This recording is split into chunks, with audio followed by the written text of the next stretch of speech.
Welcome to another episode of Pop Culture Smackdown. Today we're going to be talking about nothing but DC comic films. I waited on purpose to sit down and talk about and decipher and and just go nuts over this news. And the reason why is because I knew there was going to be something that arrived after the DC Comics cinematic universe. After that arrived, we have news of the television shows that are currently in development, and that's what I'm most excited about, okay?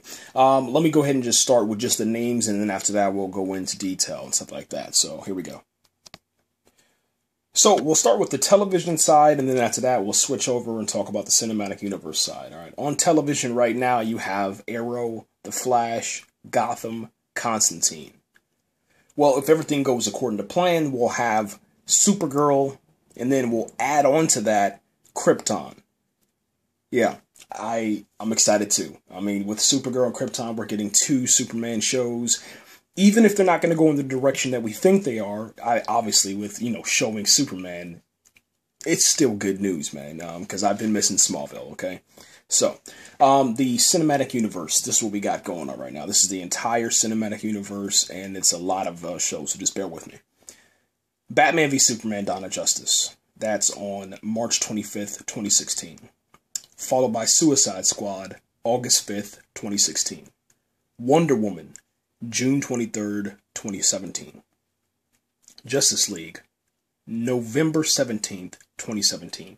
The Flash, March 23rd, 2018. Aquaman, July 27th, 2018. Shazam, April 5th, 2019. Justice League 2, June 14th, 2019. Cyborg, April 3rd, 2020. Green Lantern, June 19th, 2020. Yeah, that's a lot. That's a lot to take in.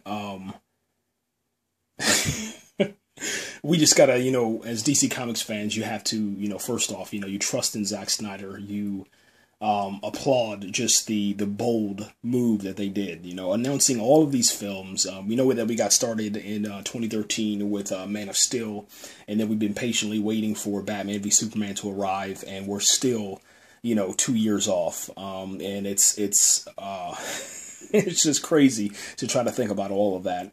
But I am happy with the slate of films that are coming out. I think that Warner Brothers and their CEO, man, for Warner Brothers, Kevin, I think he understands that this is an opportunity to take over the cinema, okay? This is also an opportunity to cash in on this this cash cow that is comic book movies, all right? I don't agree with one film, and that is Green Lantern. And the only reason that I don't agree with it is because I don't know if it's going to be Hal Jordan or John Stewart.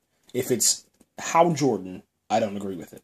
If it's John Stewart, I agree with it, okay? And the reason why is because, not because of Ryan Reynolds, no, not because of that.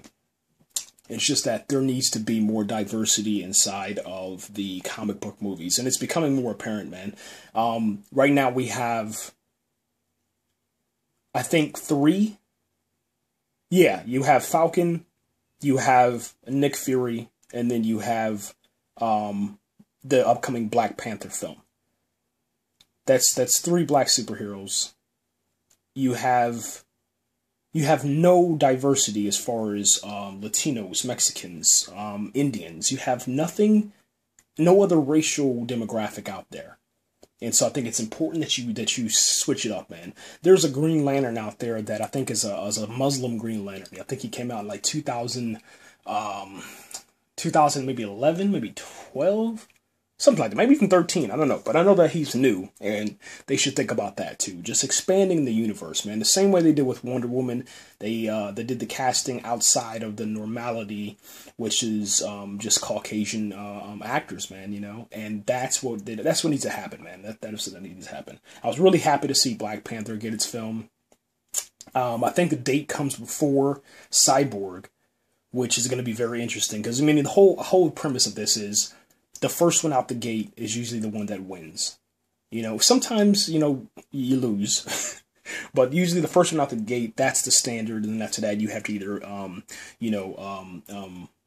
do a little bit better or just beat that standard, you know what I'm saying? Even if you do just like a small, tiny bit better, like, I don't know, you know, some better CGI or whatever, you know, your film will still be better. But as long as Wonder Woman is going to beat Captain Marvel, the female Captain Marvel, so that's good. I'm really happy about that, all right? Let me see. I'm going to switch back over real quick. We're going to go back to the television side. That was my little rant on the cinematic universe, but my television side. The Supergirl TV show, I think it has the most potential for success. And the reason why is because she already has her powers. We're not doing the Smallville thing. She's just now realizing that she wants to, I guess, jump inside of her destiny and take part in being a superhero. She knows that she has power. She's known it for I don't know how long, but it's been a very, very long time. I think she's in her 20s, maybe early 30s. And I think that that's a good thing, man. It's a really good thing because she'll be flying around, maybe like between 25, 30 years old. She's flying around. She knows her power. She's good to go, okay? And then but also, you know, you get that new experience for superheroes that we did in season, I guess you can say like 8, 9, and 10 for Smallville, okay? And that is you'll have like a seasoned, experienced, but also new superhero, okay? He knows what he can do, what he can't do, but he's, you know, still figuring out, I guess, how he wants to fight crime or how he or she wants to do this. So that's what you'll have inside of Supergirl. You also have a few characters, man. Cat Grant, James Olsen, Winslow Scott, and then after that, Hank Henshaw, man. Now, Hank Henshaw, that's the one I'm most familiar with, and obviously, you know, James Olsen, the rest of those guys. But I think Hank Henshaw with the, you know, the possibility of Cyborg Superman, that's going to be very interesting. And hopefully that works out, man. The age groups, it looks like one's going to be playing a 40-year-old, one's going to be in their 20s to 30s, another one's going to be in their 20s, and then another one is going to be in their 40s. So that's pretty interesting. Now, I'm going to spend the rest of the time on this podcast talking about Krypton, okay? I think this show has the most potential to succeed. Man of Steel introduced us to a brand new Krypton. And I'll just go ahead and say this right now. And I'm going to do another podcast talking just about Krypton, so I don't have all this other distractions. But we can't go back to the crystals. The crystal world of Krypton is over. It will never, ever... You'll never see Krypton like that again. Unless they decide to pay homage to the original Krypton, which is the crystals. And then as time progresses and the planet begins to, I guess you can say, begins to die, and then, you know, obviously it's going to explode at the end, then it starts turning into a more natural, organic type of existence, you know what I'm saying? Like, it displays itself as presented in Man of Steel. That's the only way I can see that happening, man. I don't know how else they would do it. They could do it in a way to where, you know, as the planet's dying, they do it in reverse and say that, okay, the events of Man of Steel, they don't count. And then, you know, we start out as organic, you know, with grass and greenery, and then after that turn into crystal. You know, that's another way I could see it happen. But I don't see them doing that. I think that Man of Steel had such a success. It was grounded in reality, and it was presented in a way that's relatable, okay? A lot of people couldn't relate to Krypton, okay, before. Because, you know, who the hell's going to live in an ice planet? You can't relate to people that are frozen, okay? Unless it's Disney's Frozen. But... you can't do that, okay?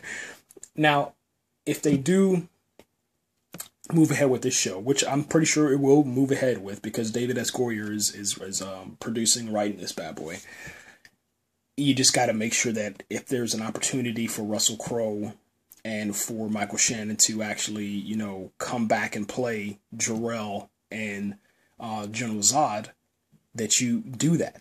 And the reason why I say that is because you could have flashback moments, man. This could be like presented in the way that Arrow, you know, is presented. And you have, you know, Russell Crowe and Michael Shannon, and you do a flash forward. You know, you do something, instead of reverse, you do a flash forward. You know, you see that things that they do in the past, come back to the film or something like that. That's what I would want. That's what I want to see. Something that has Russell Crowe and Michael Shannon inside of there, and then everybody else that was inside there also. Man, have them reprise their roles. Negotiate the contracts. It's going to be a successful show because it's tied into the cinematic universe. This should be, and this could be an opportunity for Supergirl and for Krypton to actually tie into the cinematic universe. I don't see it happening. I don't.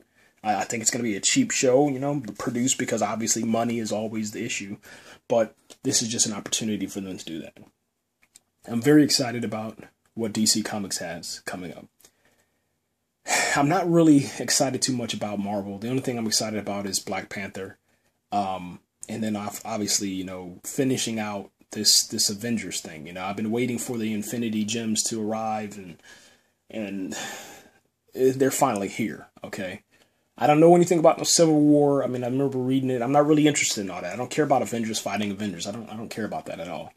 I just want to finish up the story with Thanos, and I think just drawing it out for as long as they have, I think it's just damn ridiculous, man. So it's about time that they got this thing done, man. Other than that, guys, I really appreciate you guys listening, man, and comment, man, do all that good stuff, man. It's hot as hell in here right now, so I got to end this podcast. Right here.